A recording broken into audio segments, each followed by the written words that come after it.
টাটকা টাটকা সবজি খেতে কার না ভালো লাগে, যদি সেটা হয় নিজের বাগানের, নিজের চাষ করা।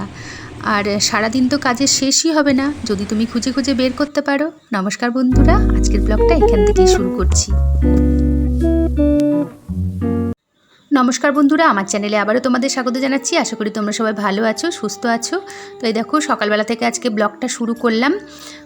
সকালে এখন বাজে 8:45। আমি রান্নাঘরে ঢুকে গেছি। সকালে যেসব বাসি কাজ থাকে, ঠাকুর ঘরের কাজ সব হয়ে গেছে। আমার টিফিন খাওয়াও হয়ে গেছে। আমার তো জানোই টাইমে টাইমে আমার খাওয়া দাওয়া সব কিছু করতে হয়।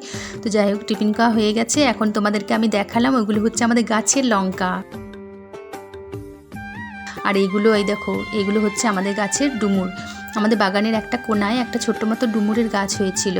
তো গাছটা আজকে কেটে ফেলা হলো, কারণ তার মাথার ওপর দিয়ে গেছে হাই ভোল্টেজের ইলেকট্রিক লাইন, ইলেকট্রিক তারটা গেছে। ওই জন্য মনের বাবা কেটে দিল গাছটা। তার ডালপালা থেকে যে কটা ডুমুর বেরিয়েছিল সেগুলো সব আমরা তুলে নিয়ে আসলাম। তো ডুমুরগুলো কেটে নিয়েছি, তারপর হলুদ জলে একটু ভিজিয়ে রেখেছিলাম, তারপর একটু ভাপ দিয়ে জলটা ঝরিয়ে নিলাম। আর ডুমুর কাটা খুব ঝামেলা, জানো তো। খুব ভালোভাবে না কাটলে ভেতরের ওই যে ছোটো ছোটো বীজগুলো যদি না পরিষ্কার করি, তাহলে রান্না করার পর মুখে খুব বের করে লাগে, ভালো লাগে না খেতে। তো এই দেখো, রান্নাটা বসিয়ে দিলাম।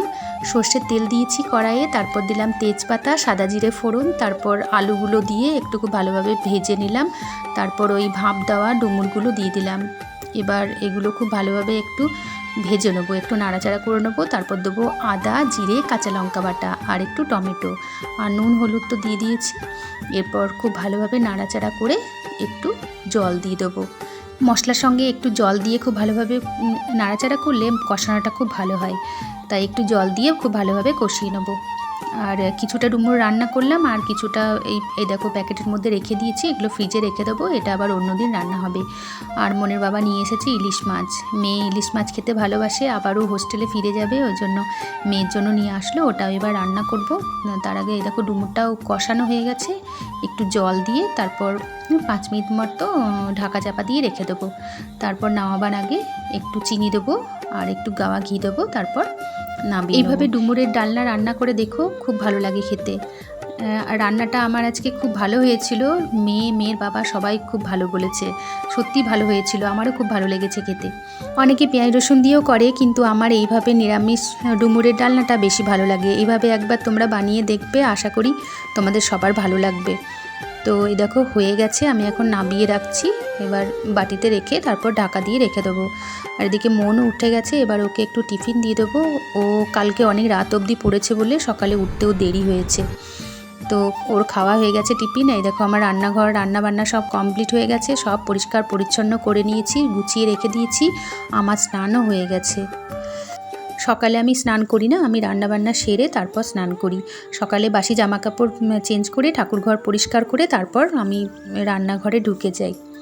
তো এই দেখো হাজব্যান্ড বেরিয়ে গেছে স্নান করে, ওর ভাতটা বেড়ে দিচ্ছি।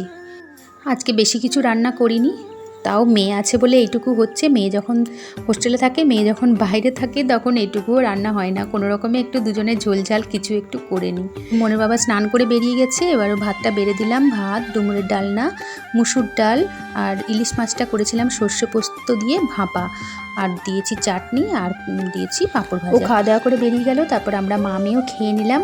এখন দুপুরবেলা বহুদিনের একটা পুরনো কাজ, সেটা খুঁজে খুঁজে বের করেছি, সেটা নিয়ে এখন আমি বসেছি।